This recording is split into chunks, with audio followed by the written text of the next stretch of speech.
ബാറ്റിൽഷിപ്പ് പൊട്ടമിങ് പോലെയുള്ള സിനിമകൾ എന്ന് പറഞ്ഞാൽ ഈ സിനിമയുടെ ചരിത്രത്തിൽ തന്നെ പ്രധാനപ്പെട്ട ഒരു ഏടാണ്. അത്തരം സിനിമകളാണ് ഈ 19 സിനിമകളുടെ കൂട്ടത്തിൽ ഇപ്പോൾ പ്രദർശനാനുമതി നിഷേധിച്ചിരിക്കുന്നത്. ഈ IFFKയുടെ ചരിത്രത്തിലോ അല്ലെങ്കിൽ ഇന്ത്യൻ സിനിമാ ചരിത്രത്തിൽ ഏറ്റവും മണ്ടത്തരമായിട്ടുള്ളൊരു കാര്യമാണെന്ന് പറയേണ്ടി വരും ആദ്യം. കാരണം ബാറ്റിൽഷിപ്പ് പൊട്ടമിങ് എന്ന് പറഞ്ഞൊരു ചലച്ചിത്രം 100 വർഷത്തിന് കഴിഞ്ഞ് ഒരു സിനിമ ലോകത്തുള്ള സകലമാന ഇൻസ്റ്റിറ്റ്യൂട്ടുകളിലെയും ഫിലിം സ്റ്റുഡൻസിൻ്റെ പാഠപുസ്തകമാണത്. ഈ ഇൻഡിവിജ്വലായിട്ടുള്ള എത്രയോ ആളുകളുടെ കയ്യിൽ ആ സിനിമയുടെ കോപ്പി കയ്യിലുള്ളതാണ്. അത്രമേൽ സജീവമായിട്ട് ഓരോ സിനിമാ പ്രേക്ഷകനും പഠിക്കുന്ന ആളുകളും ഈ സിനിമയെ പഠിച്ചുകൊണ്ട് തന്നെയാണ് മുന്നോട്ട് പോയിട്ടുള്ളത്. അത്രയും പ്രശസ്തമായ ഒരു ചലച്ചിത്രം അറിവില്ലായ്മ കൊണ്ട് ഈ ഫെസ്റ്റിവലിൽ നിന്നും മാറ്റി നിർത്തുന്നു, അതിന് പെർമിഷൻ കിട്ടുന്നില്ല എന്ന് പറയുന്നത് എനിക്ക് തോന്നുന്നു സിനിമയെക്കുറിച്ച് ധാരണയില്ലാത്ത, അല്ലെങ്കിൽ സിനിമ എന്ന് പറയുന്നൊരു മീഡിയം എന്താണെന്ന് മനസ്സിലാക്കാത്ത, ഇപ്പോഴും ക്ലറിക്കലായിട്ട് എല്ലാ കാര്യങ്ങളെയും കാണുന്ന ആൾക്കാരുള്ളത് കൊണ്ട് തന്നെയാണെന്ന് ഞാൻ കരുതുന്നത്. അപ്പോൾ അതുകൊണ്ട് ഇത് അല്പമെങ്കിലും സെൻസുള്ള ആളുകൾ ഇതിൻ്റെ പിന്നിൽ ഉണ്ടാവണം, ഇത്തരം പെർമിഷൻ കൊടുക്കുന്നതിനകത്ത്. കാരണം എന്താണ് സിനിമ, ഏത് തരത്തിലുള്ള സിനിമയാണുള്ളത്, ഈ സിനിമകളൊക്കെ എന്തൊക്കെയാണ്, ലോകത്തിന് എങ്ങനെയാണ് പറഞ്ഞുകൊണ്ടിരിക്കുന്നത്. നമുക്കിവിടെ വന്നിട്ടുള്ള സിനിമകളെല്ലാം തന്നെ ഏതെങ്കിലും ഫെസ്റ്റിവലുകളിൽ കാണിച്ചിട്ടുള്ളതും അവിടെ നിന്നൊക്കെ അംഗീകാരം കിട്ടിയിട്ടുള്ള സിനിമകളുമാണ്. അത്തരം സിനിമകളെയാണ് ഒരർത്ഥത്തിൽ മാറ്റി നിർത്തുന്നത് എന്നുള്ളതും കൂടി പറയേണ്ടി വരുന്നുണ്ട്. അപ്പോൾ അത് എനിക്ക് തോന്നുന്നത് ഇത് തന്നെ. കാരണം വെച്ച് കഴിഞ്ഞാൽ എല്ലാ കാര്യങ്ങൾക്കും കൃത്യമായി ഒരു ചില പേര് കണ്ടിട്ടുള്ളൂ. ബീഫ് എന്നുള്ളൊരു പേര് കാണാം, അതായത് അതിൻ്റെ സബ്ടൈറ്റിൽ പേരുകളാണ്. വീടോ എന്നുള്ള ആ പടത്തിൻ്റെ ഒരു പേര് പോലും കണ്ടിട്ട് പോലും സിനിമ കളിക്കാൻ പാടില്ല എന്ന് പറയുന്ന ആൾക്കാരുണ്ടാവുന്നുണ്ട്.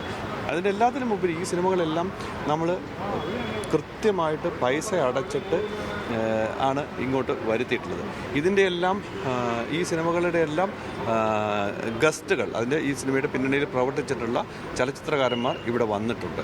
അവരുടെ മുമ്പിലാണ് ഈ സിനിമ കാണിക്കാൻ പാടില്ല എന്ന് പറയുന്നത്. ഒരു ഗവൺമെൻറ്, നമ്മൾ പറയില്ല, ഒരു ഗവൺമെൻറ് അതിൻ്റെ പ്രോഗ്രസീവായിട്ടുള്ള മൂവ്മെൻറ്റിൻ്റെ ഭാഗമായിട്ടുണ്ടാകുകയും ഡെവലപ്മെൻറ്റ്സ് ആണെന്ന് നമ്മൾ പറയുമ്പോൾ പോലും കൾച്ചർ ഡെവലപ്മെൻറ്റ്സ് എന്ന് പറയുന്ന സാധനങ്ങളുണ്ട്.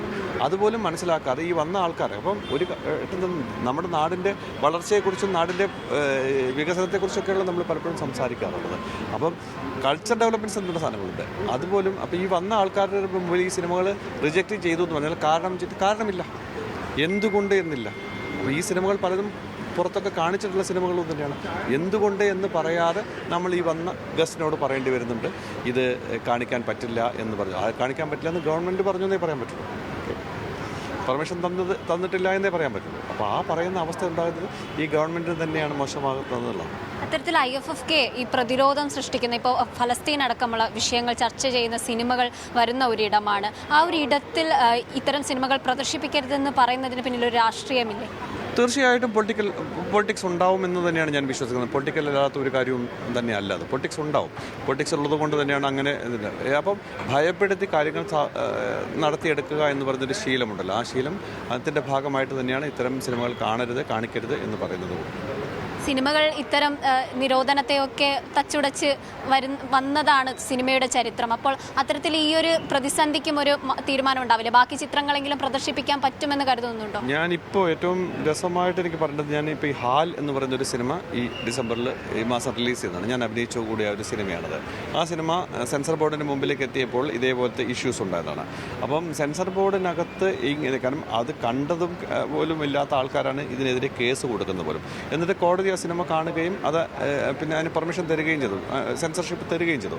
ഇത് നമുക്കുണ്ടാക്കുന്നൊരു ഏറ്റവും വലിയ ഇഷ്യൂ എന്താണ് കാര്യം? ഒരു വാക്ക് കണ്ടാൽ ആ വാക്ക് ശരിയല്ല എന്ന് പറയുന്നത്, ആ വാക്ക് അനുകൂലമല്ല, ഗവൺമെൻറ്റിന് പ്രതികൂലമുള്ള ഒരു വാക്കാണെന്ന് പറഞ്ഞാൽ ആ വാക്കിൻ്റെ പുറത്ത് മാത്രമായിട്ട് സിനിമയെ പ്രതിരോധിക്കുന്ന, സിനിമയെ മാറ്റി നിർത്തുന്ന ഒരു അവസ്ഥ നമ്മൾ കാണുന്നുണ്ട്.